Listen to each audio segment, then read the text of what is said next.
I hope the voice is clear. आवाज आ रही है? ठीक है। वैसे तो मैं खुद डॉक्टर हूँ, मैंने पहले BHMS किया है, उसके बाद में CGO गायनेकोलॉजी का एक शॉर्ट कोर्स किया, CCH वाडिया हॉस्पिटल में चाइल्ड स्पेशलाइजेशन का किया।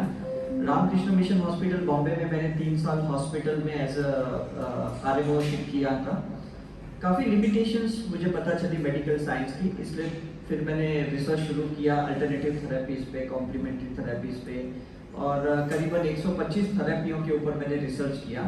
मेरा मेन सब्जेक्ट है ऑरा, एनर्जी साइंस। सो आप में से कोई मुझे बता सकता है कि आपने कभी ये नाम सुना है ऑरा? यस, कैन यू से in brief 1-2 sentence what is aura? या एक्सेलेंट। और आप?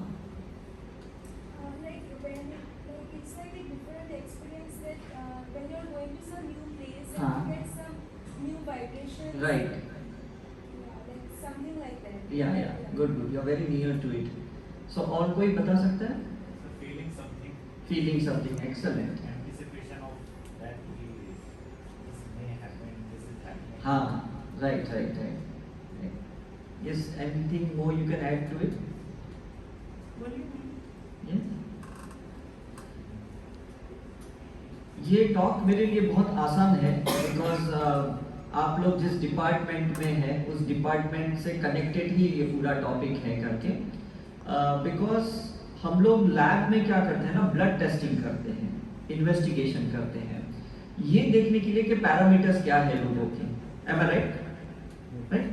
अब ये पैरामीटर्स जो हमारे यूनिट्स है ना, ये रेंज वाले होते हैं। जैसे हेमोग्लोबिन का रेंज होता है, कोलेस्ट्रॉल का रेंज होता है, क्रिएटिनिन का रेंज होता है, इलेक्ट्रोलाइट प्रोफाइल, लिपिड प्रोफाइल, हर एक का रेंज होता है। आपने कभी ये सोचा है ये रेंज क्यों दिया जाता है? कोई मुझे बता सकता है? मतलब डायरेक्ट स्पेसिफिक पॉइंट क्यों नहीं होता है कि भाई 13.5 तो 13.5 ही होना चाहिए, ऐसा क्यों होता है? ऐसे क्यों बोलते हैं हेमोग्लोबिन 11 से 14.5 ठीक है करके? हाँ, यस, एक्सेलेंट। सो हम इसी के ऊपर एक चर्चा करेंगे। मैं अभी आपको कुछ चीजें बताने की कोशिश कर रहा हूँ कि how it is related, how the parameters are related to the human science, right?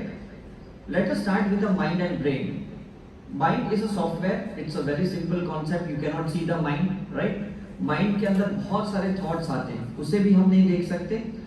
Brain को देख सकते because it's an hardware, right? अब मोबाइल को हम देख सकते हैं, इट्स एन हार्डवेयर, इसके अंदर के सॉफ्टवेयर को हम नहीं देख सकते, राइट?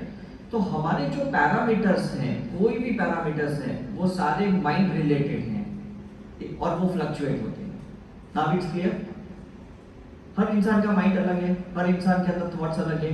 कैलिफोर्निया का इंस्टीट्यूशन है जो साइकोलॉजी का, उन्होंने ये कहा कि एक दिन में 60,000 थॉट्स आते हैं, 90% नेगेटिव होते हैं, मतलब 54,000 नेगेटिव थॉट्स और only 6,000 positive thoughts on an average एक इंसान के अंदर आते हैं। तो ये जो रेंज है पैरामीटर्स के, यूनिट्स के, only because of the thought process. Is it clear? तो हमारे ऑरा साइंस ने ये बताया कि thoughts are electrical and emotions are magnetic. So हमारा ऑरा बना है इलेक्ट्रोमैग्नेटिक वेव से। Now is clear? फीमेल्स में मैग्नेटिक एनर्जीज ज्यादा होती है, मेल्स में इलेक्ट्रिकल थॉट एनर्जीज ज्यादा होती है, इसलिए फीमेल्स में इंट्यूशन ज्यादा होता है, साइकिक पावर, साइकिक एबिलिटीज वगैरह ज्यादा होती है, जो अभी आप ये थर्ड आई की जो बात कर रहे थे, राइट? मेल्स में थॉट प्रोसेस, एनालिटिकल प्रोसेस बहुत होते हैं। तो अगर आप यहाँ पे देखा जाए कि ये जो 60,000 थॉट्स हैं वो अनकॉन्शियसली आते हैं, हम सोचते नहीं हैं, बाय डिफॉल्ट आ जाते हैं। हमारे साथ कुछ भी गलत हादसा हुआ है बचपन में, आज तक जो भी हुआ है, वो बार बार हमारे माइंड में दोहराते रहते हैं, चाहे वो रिलेशनशिप का हो या हेल्थ का इश्यू हो। जैसे अभी हमारे यहाँ पे जो पेशेंट्स आते हैं वो कहते हैं अरे पिछले महीने तो मेरा शुगर 350 हो गया था, मेरा ब्लड प्रेशर 210 हो गया था, और वो बार बार वही थॉट्स आते हैं उनको। समझ में कि नहीं? तो ये इलेक्ट्रिकल थॉट्स है, और उस इलेक्ट्रिकल थॉट्स को अगर आप मैग्नेटिक ज्वाइन करोगे, इमोशंस कनेक्ट करोगे, तो वो 4 टाइम्स एम्प्लीफिकेशन हो जाता है। तो उसके इश्यूज रिपीटेशंस के ज़्यादा होते हैं, उसके सेम पैरामीटर्स के रिपीटेशंस ज़्यादा हो जाते हैं। समझ में कि नहीं? तो ये बहुत इंपॉर्टेंट है। इसके आगे हम देखेंगे कि हमारे बॉडी में 78% अप्रोक्सीमेट वाटर एलिमेंट है। और उस वाटर एलिमेंट को ही हम ब्लड से कनेक्ट करते हैं या लिम्फेटिक से कनेक्ट करते हैं। Is it right? तो कोई भी बीमारी पहले हमारे थॉट में आती है, उसके बाद लिम्फेटिक में आती है, और उसके बाद ब्लड में आती है। और हम जो चेकिंग करते हैं वो किसकी करते हैं? ब्लड की करते हैं। मतलब आप लोग कभी थॉट्स की चेकिंग करते हो? नहीं करते हो। आप लोग कभी लिम्फेटिक की चेकिंग करते हो? जल्दी तो नहीं करते हो। लिम्फेटिक की चेकिंग हम बहुत रेयरली करते हैं, जब हमें कुछ ऐसे हायर केसेस लगते हैं तभी हम करते हैं, राइट? अब इस लिम्फेटिक को स्पिरिचुअल साइंस में एनर्जी कहा गया है, ऑरा कहा गया है। नाउ यू कैन कोरिलेट के दोनों कहाँ मिलते हैं। तो स्पिरिचुअल साइंस में कहते हैं, योग साइंस में कहते हैं कि आपकी एनर्जी लेवल अच्छी चाहिए। हम मेडिकल साइंस में कहते हैं इम्यूनिटी अच्छी चाहिए। हम कहते हैं रेजिस्टेंस पावर अच्छा चाहिए हर इंसान का, तो कोविड अटैक नहीं करेगा। और स्पिरिचुअल साइंस में यही कहते हैं कि आपका ऑरा, आभा मंडल अच्छा होगा, एनर्जी अच्छी होगी, तो आपको कोई बैक्टीरिया, वायरस, ऑर्गेनिजम्स अटैक नहीं करेंगे। Is it clear? तो हम लोग मेडिकल साइंस में क्या है ना, हम लोग थर्ड स्टेप से जंप करते हैं, ब्लड से स्टार्ट करते हैं किसी का भी, राइट? लेकिन स्पिरिचुअल साइंस थॉट प्रोसेस और लिम्फेटिक मतलब एनर्जी लेवल पे ये लोग ज्यादा फोकस करते हैं। अब उसके बाद हम देखते हैं कि ये जो नेगेटिव थॉट्स आते हैं वो क्यों आते हैं और कहाँ से आते हैं, उसका भी हमने बहुत रिसर्च किया। मैंने क्वांटम फिजिक्स पे बहुत रिसर्च किया, पिछले 22 साल से मैं वही रिसर्च कर रहा हूँ जो मेरा मेन सब्जेक्ट है। क्वांटम साइंस क्या कहता है, क्वांटम फिजिक्स क्या कहता है कि जितने भी जो थॉट प्रोसेस हैं हमारे, वो 3 पार्ट में डिवाइडेड हैं। फर्स्ट पर्सनल, जो हमारे एक्सपीरियंसेस प्रेजेंट लाइफ में हुए हैं। सेकंड जेनेटिकल है, जीन से आए हैं, हमारे पेरेंटल बिलीफ से आए हैं, ये सेकंड है। और थर्ड क्वांटम फिजिक्स ये भी कहता है कि पास्ट लाइफ से भी कुछ हमारे थॉट प्रोसेस आए हैं। मतलब काफी बार आपको भी ताज्जुब लगेगा कि मैंने ऐसे कैसे कर लिया, मैंने तो सीखा भी नहीं था। ये गाना कैसे गा रहा है, ये डांस कैसे कर रहा है, इसने तो सीखा भी नहीं है। Is it right? आज आप जिस फील्ड में आए हो ना, उसके भी ये रीजन है कि कुछ आपने पास्ट लाइफ में ऐसा डिसाइड किया होगा कि ये लाइफ में ये काम करना है। मैंने अपनी 127 पास्ट लाइफ देखी है और 3500 लोगों का मैंने पास्ट लाइफ रिग्रेशन भी किया है, जस्ट ये जानने के लिए कि वो पास्ट से क्या थॉट प्रोसेस लेके आए। और वो मेडिकल साइंस नहीं मानता। और इसीलिए जुवेनाइल डायबिटीज है या अर्ली एज में कैंसर, बच्चों को कैंसर जो होता है, या mentally retarded, physically handicap born होते हैं, या अर्ली एज में थायराइड का इश्यूज होता है, ये हम नहीं समझ सकते मेडिकली कि इसको ऐसा क्यों हुआ। काफी बार तो पेरेंट्स को भी ये बीमारियां नहीं होती, लेकिन बच्चों को होती है। अब समझ में आ रहा है ये डीएनए से आया। Is it right? हम मेडिकल साइंस में सिर्फ इतना डीएनए की टेस्ट कर सकते हैं कि भाई इसके पैरेंटल जीन्स क्या हैं, राइट? इसके अंदर की जो कार्मिक इंफॉर्मेशन है, थॉट इंफॉर्मेशन है, इमोशनल इंफॉर्मेशन है, ट्रॉमेटिक इंफॉर्मेशन है, ये हम मेडिकल साइंस कभी नहीं जान सकते। और यहाँ पे हमारा मेन वीक पॉइंट आता है मेडिकल साइंस में। Is it right? इसलिए हम बीमारियों के पैरामीटर्स को मॉनिटर करते हैं और उसी के केमिकली उसके यूनिट्स को नॉर्मलाइज करने की कोशिश करते हैं। विदाउट मेडिसिन हम पैरामीटर्स को नॉर्मल नहीं कर सकते। जिसको भी अभी ब्लड प्रेशर है उसको हम कहेंगे नहीं अभी तो आपको डेपिन नेपिन खानी पड़ेगी। जिसको अभी डायबिटीज है, टाइप 1 टाइप 2 जो भी है, हम उसको कहते हैं मेडिसिन लेनी ही पड़ेगी, आप नहीं लोगे तो बाउंस हो जाएगा। Is it right? जिसको भी थायराइड है उसको फिर एल्ट्रोक्सिन, नियोमार्किन और जो भी है हम उसको देते हैं करके। तो यहाँ भी ये समझ में आता है कि इंसान की अगर 2 पॉसिबिलिटी है, या तो क्योर करो या तो रिकवरी करो। हम मेडिकल साइंस में रिकवरी करते हैं, क्योर कभी नहीं करते, ये चीज ध्यान में रखना। अगर आपको क्योर करना है तो आपको उसकी लिम्फेटिक सिस्टम को नॉर्मल करना होगा, राइट? एम आई राइट और नॉट? तो उसकी लिम्फेटिक सिस्टम को हम कैसे नॉर्मल करेंगे, आप बता सकते हो? एनीथिंग? या वाटर मॉलिक्यूल्स को चेंज कर सकते हैं, गुड। लेकिन उससे भी पहले एक स्टेप करना होगा, ये आपने सेकंड मुझे स्टेप बताया। एग्जैक्टली, थॉट प्रोसेस चेंज करना है। हम मेडिकल साइंस में कहते भी हैं मैक्सिमम डिजीज आर साइकोसोमेटिक, मतलब माइंड से सोमा बॉडी में आया हुआ है, कहते कि नहीं? स्ट्रेस के वजह से, टेंशन की वजह से, कहते भी हैं करके। मतलब ये जो कोरोना भी अटैक होता है वो भी एक्चुअली साइकोसोमेटिक है। क्यों? क्योंकि बॉडी के अंदर एक फियर है, मुझे तो नहीं अटैक होगा, मुझे तो नहीं आएगा, तो सही में हम किसी को अट्रैक्ट करते हैं और इन्फेक्ट हो जाते हैं। मैं पिछले इस 1.25 साल में मैंने 46 ट्रैवलिंग की है, ट्रिप्स की है ऐसी, लेकिन मुझे कभी कुछ नहीं हुआ। क्यों? क्योंकि मैं बहुत डिटरमाइंड हूँ और बहुत स्ट्रांग हूँ, आई एम फियरलेस पर्सन। सारे प्रोटोकॉल मैनेज करता हूँ, मतलब मास्क पहनना, सैनिटाइज करना, सब कुछ करता हूँ मैं, लेकिन तो भी मुझे पता है कुछ नहीं होने वाला मुझे। तो आपको भी अपने पेशेंट्स को ये थोड़ा साइकोसोमेटिकली उनको स्ट्रॉन्ग करना होगा, तो उनकी इम्यूनिटी अच्छी होगी, उनकी ऑरा अच्छा होगा, एनर्जी फील बहुत अच्छी होगी, तो वायरस बैक्टीरिया उनके बॉडी में एंटर नहीं करेंगे। Is it right? ठीक है। अब दूसरी बात यहाँ पे मैं आपको कुछ समझाने की कोशिश कर रहा हूँ कि हमारी ये जितने भी मस्कुलर या एंडोक्राइन सिस्टम्स है, ये सारे एक्चुअली एनर्जी बेस पे चलते हैं, और उसको एनर्जी देने वाले ये चक्रस होते हैं, जो मेडिकल साइंस ने कभी डायग्नोसिस नहीं किया। मतलब हमारे बॉडी में काफी चक्रस है। चक्रस मतलब वर्निंग होता है, जैसे स्पाइरल होते हैं ना, रोटेशंस होते हैं, ऑसिलेशंस होते हैं, राइट? तो आपने कहीं सुना होगा कि हमारे शरीर में नाड़ियां होती है, सुना है क्या नहीं? राइट? होम्योपैथी वाले इसको वाइटल फोर्स कहते हैं, आयुर्वेद वाले उसको वात पित्त कफ कहते हैं, उसके बेसिस पे वो आधारित है।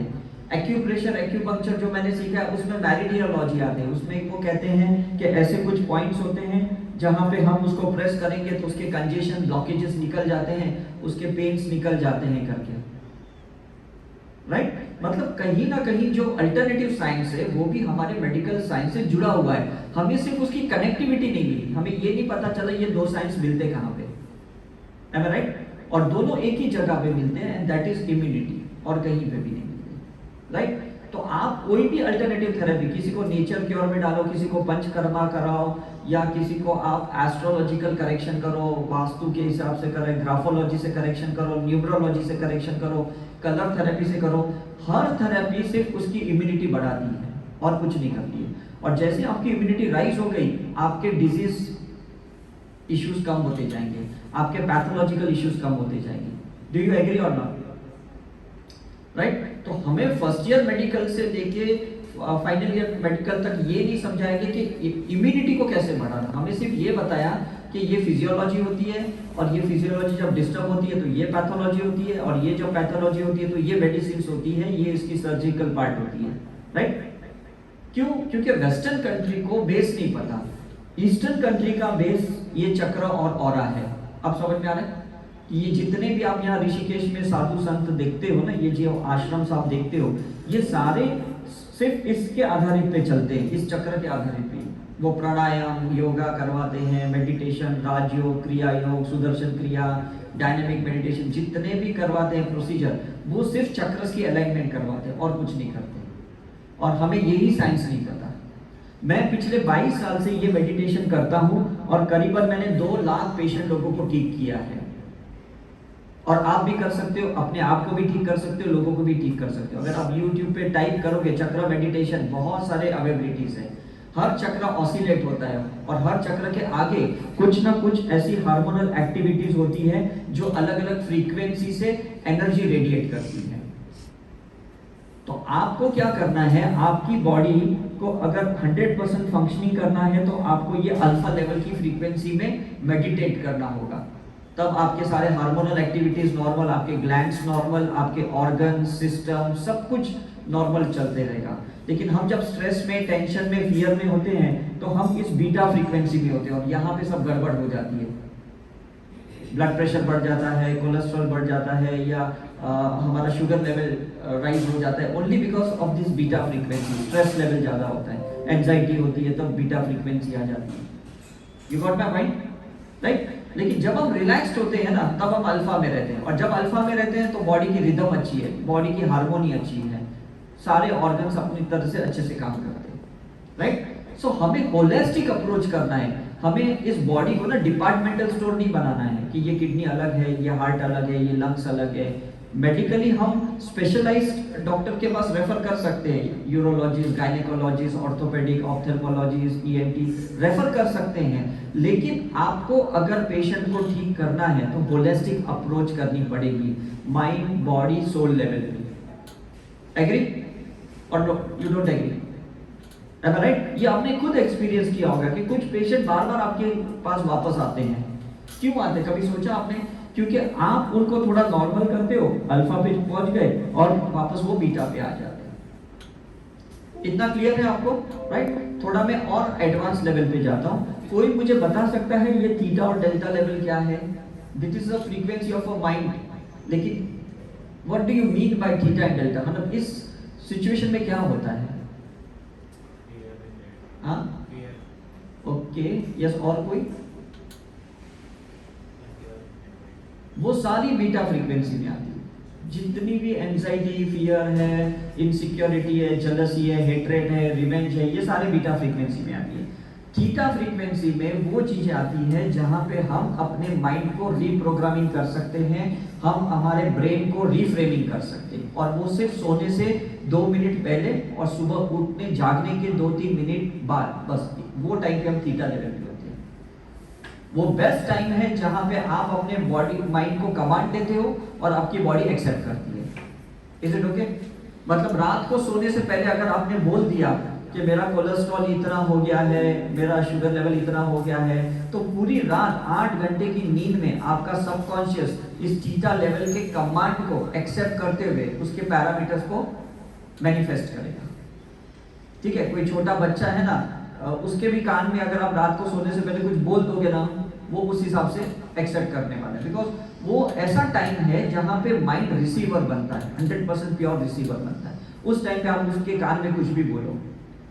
जैसे हम पेशेंट को जब सर्जरी के लिए ले जाते हैं और जब उसको एनेस्थेशिया देते हैं, चाहे स्पाइनल या जीए देते हैं, उस टाइम पे अगर हम पेशेंट के कान में कुछ भी बोलेंगे ना, वो एक्सेप्ट करने वाला है। क्यों? क्योंकि उस टाइम पे वो रिसीवर है। Is it right? तो काफी बार आपको पता नहीं, जब मैं हॉस्पिटल में था रामकृष्ण में, ऑपरेशन थिएटर में मैंने 1.5 साल काम किया, तो जब हमें लगता है पेशेंट सोया हुआ है, लेटा हुआ है, अभी तो उसको जीए दिया और हम बातें करते हैं यहाँ वहाँ की ऑपरेशन थिएटर में, जब वो ओटी से बाहर आता है, धीरे धीरे जब होश में आता है, तब वो पूछता है, अच्छा आपने इसके बारे में ऐसे बात किया था, आपने उसके बारे में ऐसे बात किया था। हम सोचते हैं ये तो बेहोश था, इसको कैसे पता? तो ऐसे टाइम पे प्लीज पेशेंट के साथ कुछ बात मत कीजिए, कोई फियरफुल बात मत कीजिए, समझ में? स्पेशली ये जब ट्रॉमा के जो पेशेंट्स आते हैं आपके पास, आपको लगता है तो बेहोश हो गया है करके, इवन अगर कोमा में भी पेशेंट है, उसकी ये थीटा लेवल की फ्रीक्वेंसी में वो होता है, वो कोई भी चीज बोलोगे वो उसको एक्सेप्ट करेगा, उसमें कोई फिल्टर नहीं है, वो कोई लॉजिक यूज नहीं करेगा, वो डायरेक्टली ब्रेन के अंदर आने देगा। Is it clear? समझ में? अभी सपोज मैं वाईफाई ऑन करता हूं और मैं इसको अपडेट में डालता हूं मोबाइल को, तो ये फिल्टर नहीं करेगा, ये सोचेगा नहीं कौन से एप्लीकेशन को मैं अपडेट करूं या ना करूं, ये सबको एक साथ करेगा। Is it right? क्योंकि मैंने इसको ओवरऑल कमांड दिया है कि please update the software, right? अब lastly what is the delta level frequency, ये सबसे इंपॉर्टेंट है, और ये वो फ्रीक्वेंसी है जहां पे स्पिरिचुअल साइंस स्टार्ट होती है करके, जो मेडिटेशन के तौर पे किया जाता है या योगा के वक्त किया जाता है, या हीलिंग भी आपने कहीं सुनी होगी, प्राणी हीलिंग, रेकी हीलिंग, सुनी है कि नहीं कभी? राइट? तो ये कुछ ज्योमेट्रिकल साइंस के साथ होती है, कुछ हीलिंग्स होती है जो हायर डायमेंशंस की होती है। तो ये वो टाइप की है जो हम कहते हैं ना गहरी नींद। आप लोग जब सोते हो ना गहरी नींद, आपको पता है, आपको लगता है आप तो मर गए या आप पूरे कोमा में चले गए, जो गहरी नींद वाला स्टेट है वो डेल्टा लेवल का है। तो हम लोग डेल्टा लेवल में नहीं जा सकते नॉर्मली। क्यों? क्योंकि रात को सोने से पहले जब हम थीटा लेवल पे होते हैं, तभी हम कुछ ना कुछ पूरे दिन जो भी हमारे साथ गलत हुआ या जो हमें अच्छा नहीं लगा, बस उसी के बारे में सोचते सोते हैं, और पूरे दिन पूरी रात हम उस बीटा में ही रहते हैं करके, वही सोच में रहते हैं, सुबह फ्रेश नहीं उठते हम लोग।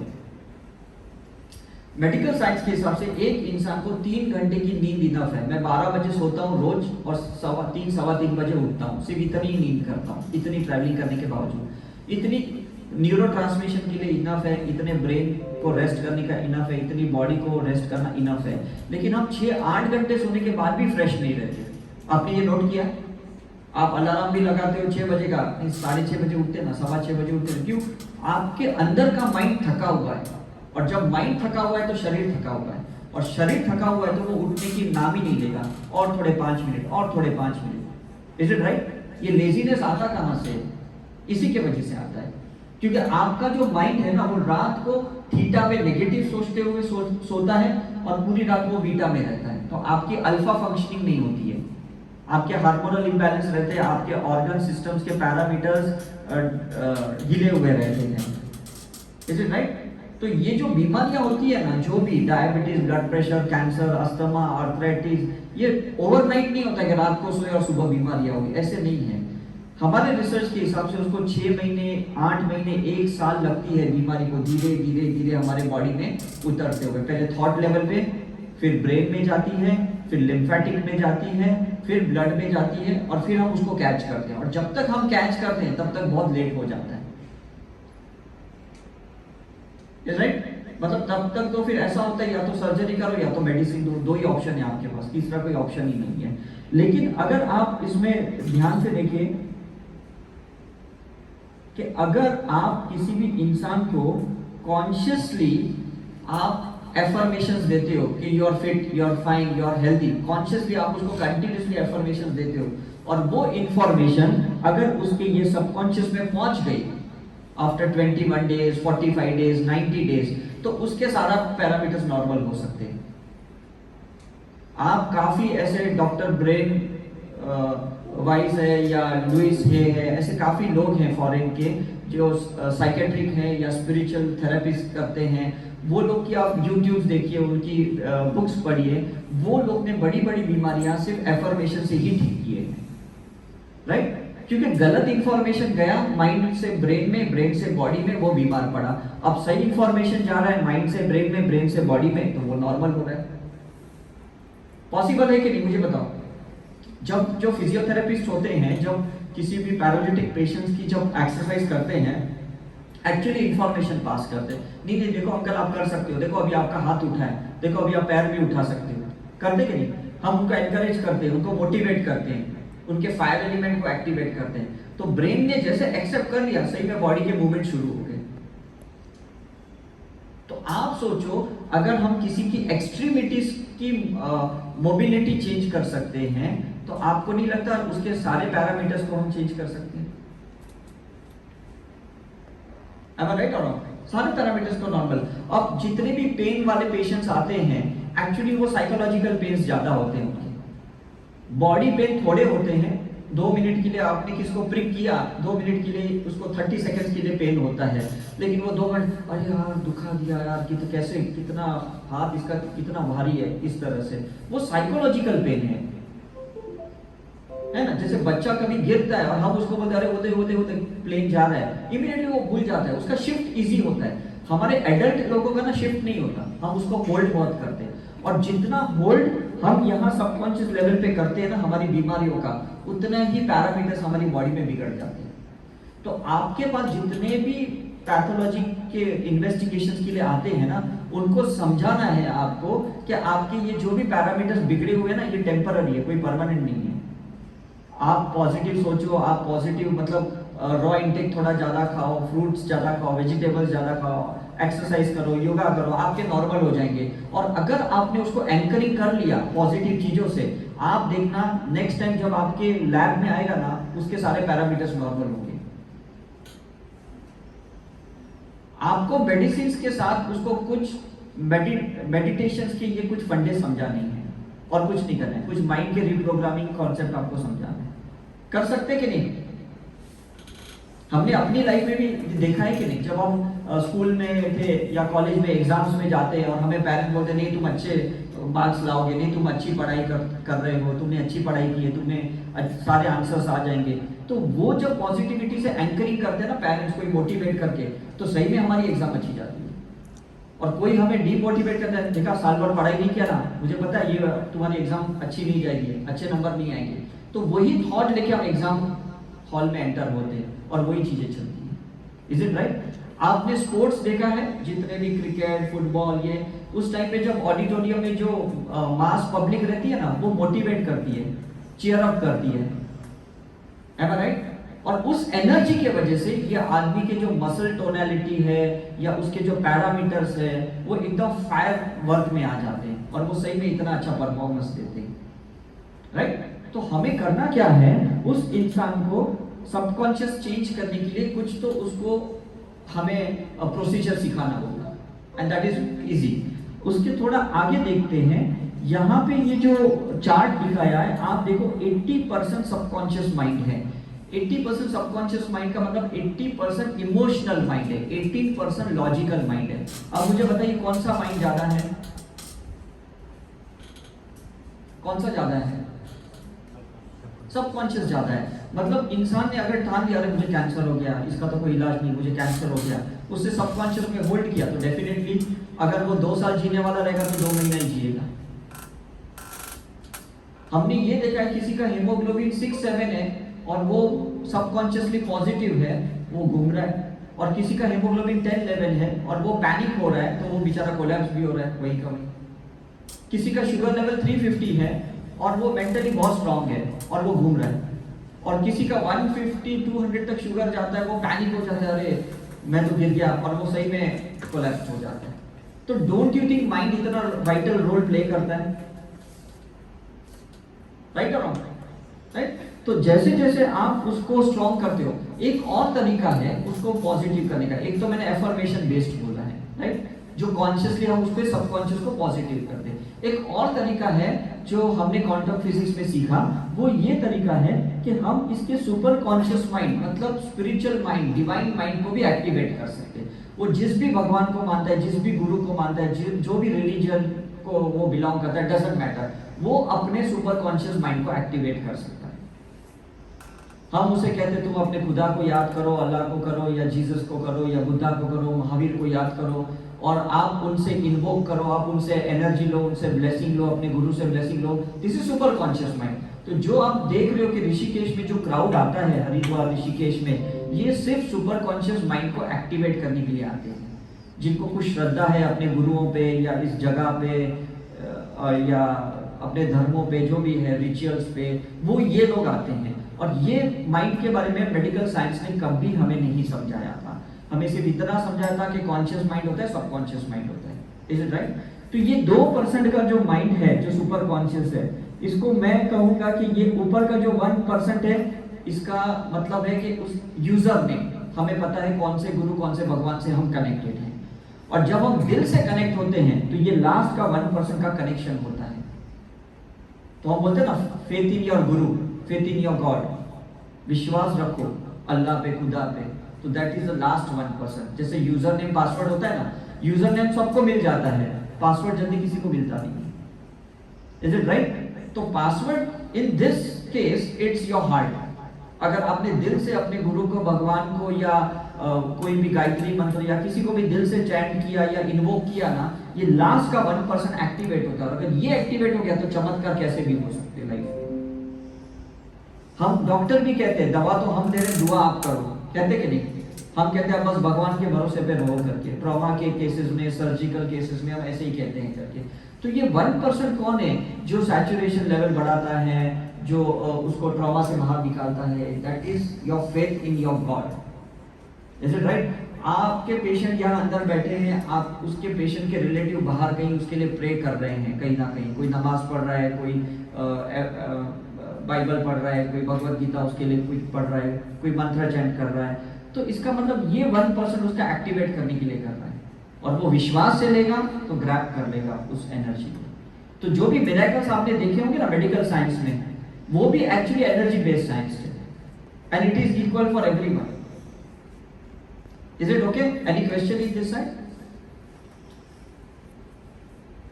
अब लास्ट हम एक छोटा टॉपिक यहां पे टैप करेंगे, that is the brain. Brain के 2 पार्ट होते हैं, राइट ब्रेन, लेफ्ट ब्रेन, जो बहुत इंपॉर्टेंट है। मैंने यूएस में डॉक्टर टोनी रॉबिन्स से सीखा एनएलपी, न्यूरो लिंग्विस्टिक प्रोग्रामिंग, ये मैंने सीखा था। तो उसमें मुझे ये समझ में आया कि ब्रेन की अपनी एक लैंग्वेज होती है, और वो इसी लैंग्वेज के हिसाब से अपनी एक्टिविटीज करते हैं। हमने जाना मेडिकल साइंस में हमारे पास 5 सेंसेस होते हैं, 5 सेंसेस होते हैं। कोई बताता है कौन से सेंसेस हैं? हाँ, यस, मतलब विजुअलाइजेशन, ऑडिटरी सुनना, किनेस्थेटिक टच करना, टेस्ट एंड स्मेल, ये 5 सेंसेस होते हैं, राइट? तो ये जो 5 सेंसेस जो ब्रेन के एक्चुअली फंक्शनिंग क्या कहते हैं, पैरामीटर्स होते हैं, तो उसको अगर आप जितनी प्योरिटी से रख सकते हो ना, तो आपकी बॉडी ट्रांसमिशंस अच्छे चलेंगे, आपके सारे ऑर्गन सिस्टम अच्छे से चलेंगे। लेकिन हमारे सेंसेस ना अभी आजकल माइंड से पॉल्यूटेड हो गया, हमें समझ भी नहीं आता, हमें समझ भी नहीं आता। और जब हमें समझ भी नहीं आता ना, तो ब्रेन का जो कंडक्शन है ना, वो प्योर सिग्नल्स नहीं जाते। जैसे आपने कार्बोहाइड्रेट खा लिया, प्रोटीन खा लिया, कुछ भी फूड खा लिया, और प्योर सिग्नल्स नहीं जाएंगे तो डिओडिनम मतलब गैस्ट्रिक जूसेस वगैरह नहीं आते, तो डाइजेशन डिले हो जाता है, कॉन्स्टिपेशन हो जाता है। तो ऐसी काफी चीजें हैं जो बॉडी ब्रेन के सेंसेशंस पे डिपेंडेड है, और ब्रेन के सेंसेशंस ही हमारे डिस्टर्ब हुए हैं, क्योंकि हमारा माइंड ना और कहीं लगा रहता है। खाते वक्त हम और कुछ सोचते हैं, दिमाग और कहीं लगा रहता है ना। मैं सपोज कुछ फूड खा रहा हूं, मेरा दिमाग और कहीं पे है, तो सेंसेशंस गलत जाते हैं, और गलत जाते हैं तो गलत डाइजेशन ट्रिगर होते हैं, गैस्ट्रिक जूस ट्रिगर होते हैं, तो वो डाइजेशन प्रॉपर नहीं होता। Is it right? तो ये बहुत बड़ा मतलब एक साइंस है, जहां पे आपको ये जो राइट ब्रेन है, जिसको अगेन हम कहते हैं ये इमोशनल ब्रेन है, लेफ्ट ब्रेन है ये नॉर्मली लॉजिकल ब्रेन है, जो मेल का ब्रेन होता है। अगर आप इसकी फंक्शनिंग परसेंटेज देखोगे, सॉरी, अगर आप इसकी फंक्शनिंग परसेंटेज देखोगे, तो राइट ब्रेन क्रिएटिव ब्रेन होता है, आर्टिस्टिक होता है, जो फीमेल्स में होता है। लेफ्ट ब्रेन लॉजिकल होता है, जो मैथमेटिकल कैलकुलेशंस या साइंस के बिलोंग करता है। तो आप जितने भी यहाँ पे बैठे हो ना, आपका मैक्सिमम लोगों का लेफ्ट ब्रेन एक्टिव है, इसलिए आप यहाँ पे हो। मैं खुद लेफ्ट ब्रेन का हूँ। Is it right? हम दिमाग लगाते हैं ना हर चीज में, एनालिसिस करते हैं कि नहीं, पैरामीटर्स के, यूनिट्स के सारे हम कैलकुलेशंस करते हैं, माइक्रोस्कोप में भी देखते हैं तो उसका कैलकुलेशंस करते हैं, राइट? ये सारा लेफ्ट ब्रेन का काम है। लेकिन इंसान बीमार होता है राइट ब्रेन की वजह से, इमोशंस की वजह से, ट्रॉमास की वजह से, और हम उसको ट्रीट कर रहे हैं या डायग्नोस कर रहे हैं या एनालाइज कर रहे हैं लेफ्ट ब्रेन से। तो आपको नहीं लगता यहाँ डिफरेंस आ गया? Is it right? तो जो साइकेट्रिस्ट होते हैं या जो स्पिरिचुअल थेरेपिस्ट होते हैं या यहाँ पे जो गुरु संत होते हैं ना, ये लोग सारे उसके राइट ब्रेन को ठीक करते हैं, उसके इमोशंस को ठीक करते हैं, उसको काउंसलिंग करते हैं या उसकी कुछ स्पिरिचुअल हीलिंग करते हैं, तो उसका धीरे धीरे राइट ब्रेन ठीक होता है, तो उसके पैरामीटर्स ठीक हो जाते हैं। तो don't you think this is must? हम तो क्या लेफ्ट ब्रेन से ये सोचते हैं कि भाई इसका शुगर लेवल इतना हुआ तो उसको इंसुलिन का कितना यूनिट देना चाहिए, इसका हेमोग्लोबिन इतना हुआ तो उसको कितने पॉइंट्स चढ़ाने चाहिए, कितनी ब्लड की बॉटल्स चढ़ानी चाहिए। हम नॉर्मली यही कैलकुलेट करते हैं। Is it right? हम उसको स्टेज 1, स्टेज 2, स्टेज 3 इस तरह से उसको एनालिसिस करके उसकी ट्रीटमेंट करते हैं।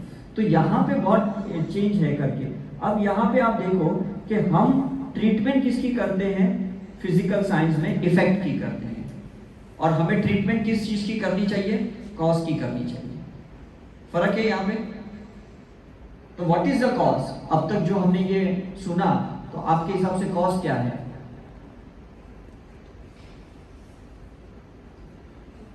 हाँ, thoughts. Excellent. Thought is the first, right? Second is your diet, third is your life style, right? Fourth is your emotional pattern, and fifth is your कार्मिक पैटर्न। ये 5 चीजें होती है जो कॉज में आती है। इफेक्ट में क्या है? यूनिट्स आते हैं, पैरामीटर्स आते हैं, और कुछ नहीं आता है। इसका ट्यूमर कितना बढ़ गया, साइज कितना है, इसका स्टोन 2 mm का है, 5 mm का है, ये सब इफेक्ट है। Is it right? तो आपके हिसाब से क्या लगता है, कॉज को ठीक करना चाहिए या इफेक्ट को? हाँ, कॉज को। और हमारे मेडिकल साइंस में कॉज ये बताया गया है कि मैक्सिमम टाइम ऑर्गेनिज्म कॉज होते हैं, बैक्टीरिया, वायरस, पैरासाइट, ये सारे कॉज होते हैं, जबकि वो कॉज नहीं हो सकते, क्योंकि बैक्टीरिया सब जगह है, वायरस सब जगह है, और अंदर भी है, लेकिन वो हर एक को इफेक्ट नहीं करते, हर एक को इन्फेक्ट भी नहीं करते। जिसकी इम्यूनिटी वीक है, जिसका थॉट पैटर्न नेगेटिव है ना, वो उसी को अटैक करते हैं। Is it right? क्योंकि हर एनिमल, हर ऑर्गेनिज्म की फ्रीक्वेंसी बीटा होती है, और अगर आप उस बीटा फ्रीक्वेंसी में आ गए तो आप फ्यूल टू फायर करते हो। आप उस जो ऑर्गेनिज्म अंदर गया है उसको आप हेल्प करते हो डिजीज को बढ़ाने के लिए। Is it right? अब किसी को डायबिटीज होता है और आप सिर्फ उसके यूनिट कंट्रोल करते हो मेडिसिन से, उसको रेटाइनोपैथी, नेफ्रोपैथी, न्यूरोपैथी होता है कि नहीं? उसको नेक्रोसिस होता है, एम्प्यूटेशन करना पड़ता है, मतलब इतना सब करना पड़ता है। क्यों? अंदर अंदर अभी भी शुगर ठीक नहीं हुआ, सिर्फ दबा हुआ है। हम थायराइड की भी मेडिसिन देते हैं तो उसमें भी सिर्फ उसका यूनिट्स नॉर्मल करने की कोशिश करते हैं, हम कहते हैं नहीं लाइफ लॉन्ग मेडिसिन लेनी पड़ेगी आप। तो इसका मतलब हम कॉज को ठीक नहीं कर रहे। जहां पे इंडिया में मेल डोमिनेटिंग सोसाइटी है, फीमेल्स को सप्रेस किया जाता है, उसको डोमिनेट किया जाता है, उसको थायराइड के हार्मोनल इश्यूज ज्यादा होते हैं, उसके मेटाबॉलिज्म के इश्यूज ज्यादा होते हैं, उसका एस्ट्रोजन प्रोजेस्टेरोन बहुत ज्यादा डिस्टर्ब होता है। समझ में आ रहा है? तो वहां पे हमें कॉज को निकालना है। अगर आपने उसको थोड़ा फ्रीडम दिया, एक्सप्रेस करने के लिए दिया, तो धीरे धीरे उसका राइट ब्रेन ठीक हो जाएगा, एम्प्टी हो जाएगा और उसके सारे यूनिट्स नॉर्मल होना शुरू हो जाएंगे। ज्यादा उसको मेडिसिन खाने की जरूरत नहीं है, कुछ समय तक आप उसको मेडिसिन दे सकते हो, लेकिन जैसे आपको लगता है कि वो अभी अपने कॉज पे काम कर रहा है, तो मुझे लगता है कि उसका परमानेंट रिजल्ट उसको मिल सकता है। Is it right? Am I right? अब यहां देखेंगे हम मेडिकल साइंस में ऑब्जेक्ट पे काम करते हैं। हम बॉडी को एज एन ऑब्जेक्ट देखते हैं, bones, muscles, eyes, dental, blood, urine, stool, ये सारे ऑब्जेक्ट है हमारे लिए। Is it right? लेकिन हमें सब्जेक्ट का ट्रीटमेंट करना है। सब्जेक्ट का मतलब मैंने आपको पहले ही बताया, उसके इमोशंस को ठीक करना है, उसके थॉट पैटर्न को ठीक करना है, उसकी एनर्जी को ठीक करना है, उसकी लाइफस्टाइल को ठीक करना है। That is subjective. हर इंसान का सब्जेक्टिव डिफरेंस है कि नहीं, मुझे बताओ। एक पेरेंट्स के 2 बच्चे हैं ऑब्जेक्टिवली, लेकिन उसके सब्जेक्ट अंदर अलग है कि नहीं, उसका स्वभाव अलग है, नेचर अलग है, कैरेक्टर अलग है, उसके लाइकिंग डिसलाइकिंग अलग है कि नहीं, तो दिस इज सब्जेक्टिव।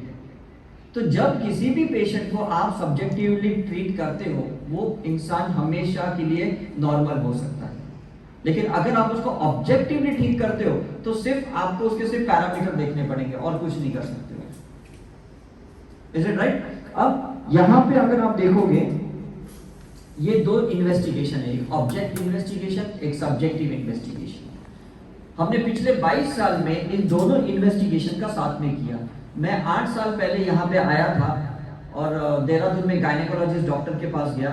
उन्होंने 200 प्रेग्नेंट वुमेन का सोनोग्राफी की और मैंने 200 उन्हीं पेशेंट्स की ऑरा स्कैनिंग की। This is the aura scan, energy level investigation, जो मैं लंदन में मैंने जो पीएचडी की उसकी इन्वेस्टिगेशन की।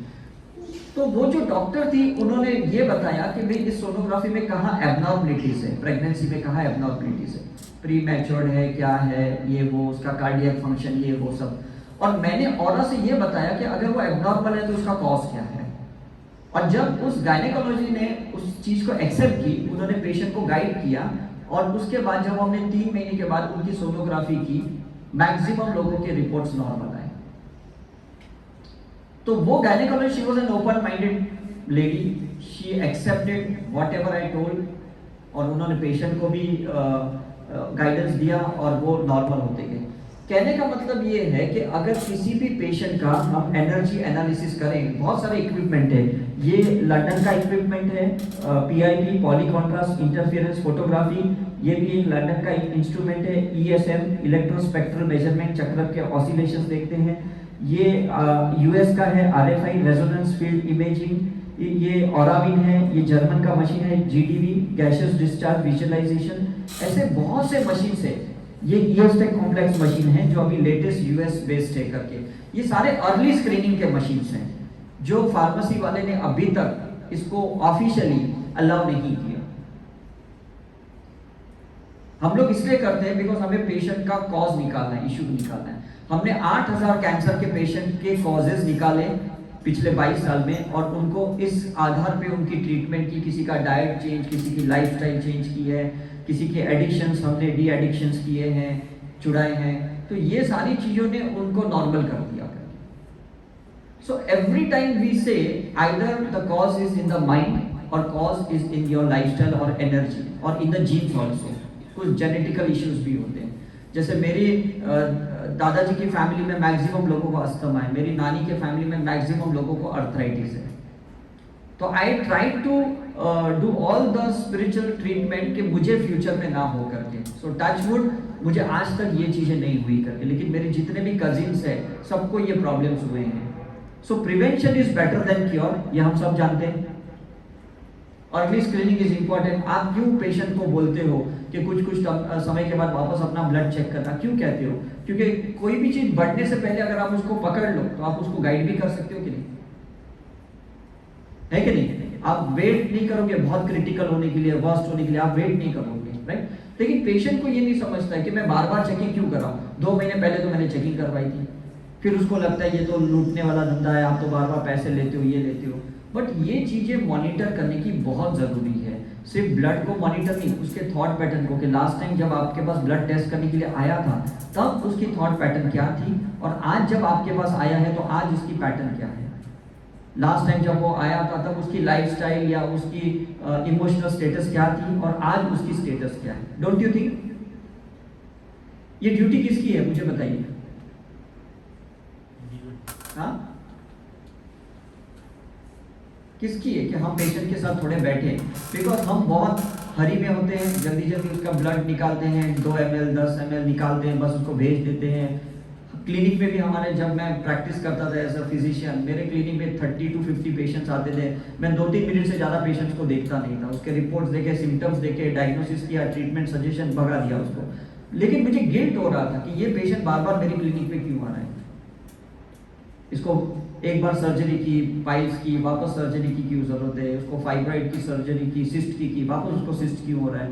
तो that was creating a disturbance in my mind. मुझे गिल्ट कॉन्शियसनेस बहुत हो रहा था। इसलिए मैंने इतनी सारी जो रिसर्च की इसी जानने के लिए कि कॉज निकालो तो इफेक्ट निकल जाएगा। और आज मैं आप लोगों के लिए यही एक मैसेज देने के लिए यहाँ पे आया हूँ कि चाहे आपकी पर्सनल लाइफ है, आपकी फैमिली का कोई भी पेशेंट है, या आपका कोई ओपीडी में जो भी आते हैं, प्लीज उसको होलिस्टिक कंसीडर करो, उसको सब्जेक्टिवली कंसीडर करो। Is it okay? Don't get affected with them. आपको उनके लिए इमोशनल नहीं बनना है, लेकिन उनको गाइडेंस देना है।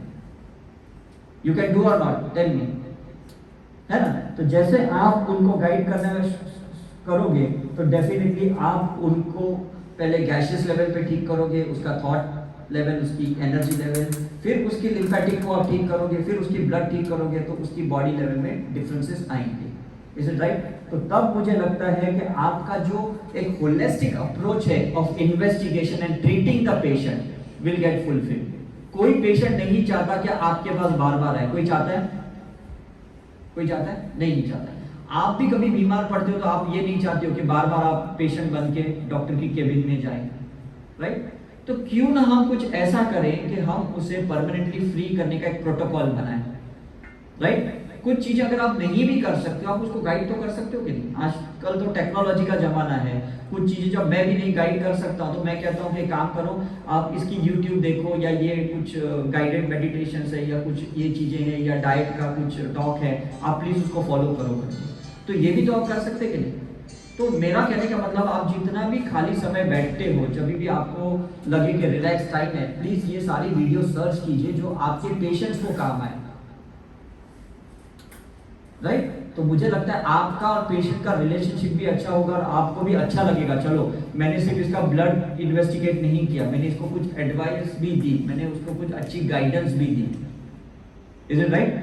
93 में मेरा बड़ा भाई अभी तो यूएस में एज अ कार्डियोलॉजिस्ट, जब वो एम्स हॉस्पिटल दिल्ली में था और मैं 6 महीना उसके साथ वहां पे रहा था, बिकॉज तभी तो मैं सेकेंड ईयर मेडिकल स्टूडेंट था और उसने अपना एमबीबीएस कंप्लीट किया था। तो तभी मेरे भाई को ना आईबीएस हो गया था, इरिटेबल बाउल सिंड्रोम, और वो जीआई डिपार्टमेंट में ही था। तो उसको कोई डॉक्टर ठीक नहीं कर पाया, मेरे बड़े भाई को। उसको इतना स्ट्रेस था, बिकॉज एमबीबीएस किया, यूनिवर्सिटी में वो टॉप किया, लेकिन उसकी कॉलेज रिकॉग्नाइज नहीं थी, सेमी रिकॉग्नाइज थी, तो उसको पीजी नहीं मिल रहा था कहीं पे। तो उस स्ट्रेस की वजह से उसको आईबीएस हो गया। तो हमने बहुत डॉक्टर्स चेंज किए, जीआई, लेकिन कुछ नहीं हुआ। अल्टीमेटली हमें एक नेचर क्योर का डॉक्टर वहां दिल्ली में मिले और उन्होंने कहा कि इसको डाइट करवाओ, इसको मेडिटेशन कराओ, ये ठीक हो जाएंगे। मैंने कहा 100% बोलते, हाँ ठीक हो जाएगा। हमने मेरे बड़े भाई को ऐसे ही किया, 3 मंथ्स तक हमने उनको रॉ डाइट पे रखा, उसको कुछ मेडिटेशन यहाँ वहाँ से सीख के करवाए, क्योंकि तभी ये सब यूट्यूब वगैरह नहीं थे, तो हमें कुछ फिजिकल सेंटर्स पे जाके मेडिटेशन सीखना पड़ा। उसने उसको फॉलो किया और तब से लेके 93 से आज तक उसको कभी ये प्रॉब्लम नहीं हुई। मैंने उस डॉक्टर को पूछा जो नेचर क्योर वाले थे कि क्या आप ये कोई भी बीमारी ठीक कर सकते हो? उन्होंने कहा हाँ कोई भी, हम तो देखो कैंसर को भी ठीक करते हैं।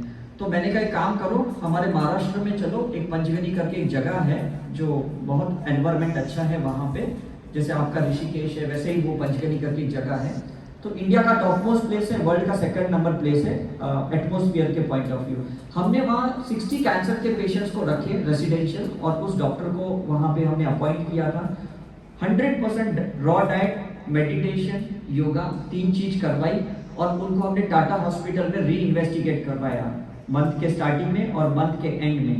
75% पेशेंट लोग क्योर हो गए, जो सेकेंड स्टेज के थे या कुछ थर्ड स्टेज के थे वो ठीक हो गए। It was a residential retreat and it was free, totally free था, चैरिटेबल रिट्रीट थी करके। उस टाइम पे सुनील दत्त जी ने मुझे अवार्ड दिया फॉर बेस्ट कैंसर रिसर्च करके। तब से मैंने सोच लिया कि मेरी मेडिकल में पास भी कर लूंगा, लेकिन मैं प्रैक्टिस तो अल्टरनेटिव थेरेपी पे ज्यादा करूंगा, बिकॉज उसमें कॉज निकाला जाता है। समझ में आ रहा है कि नहीं? तो मैं भी आपसे यही रिक्वेस्ट करने की कोशिश करता हूँ कि अगर आपको सही में कोई पर्सनल इश्यूज भी है, हेल्थ इश्यूज है, प्लीज आप सर्च कीजिए कि आपके लिए क्या बेस्ट होगा। अगर कहीं ऑरा इन्वेस्टिगेशन होता है तो पहले अपनी ऑरा टेस्ट करवाइए, अपनी एनर्जी एनालिसिस करवाइए, और आपके thought pattern, emotional patterns, traumatic patterns, ये सारे देखिए, जेनेटिकल पैटर्न्स देखिए कि क्या आप बिलीफ सिस्टम अपने पेरेंट्स की कैरी फॉरवर्ड कर रहे हो, उसको करेक्शन कीजिए, और फिर देखो मैक्सिमम तो आप ऐसे ही ठीक हो जाओगे। Is it right? So before I end, I want to ask if any doubts or any questions from your side. अगर आपको कुछ पूछना है, प्लीज आप पूछ सकते हो मुझे।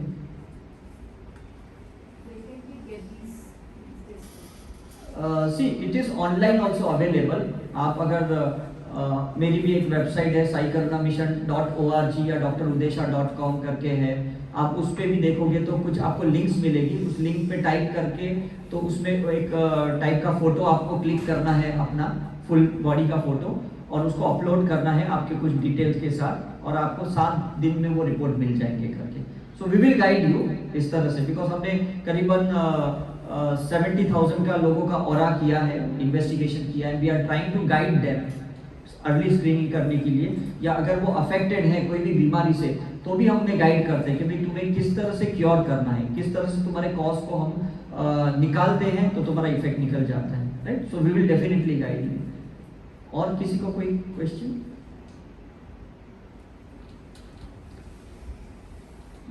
I hope this talk was fruitful for you.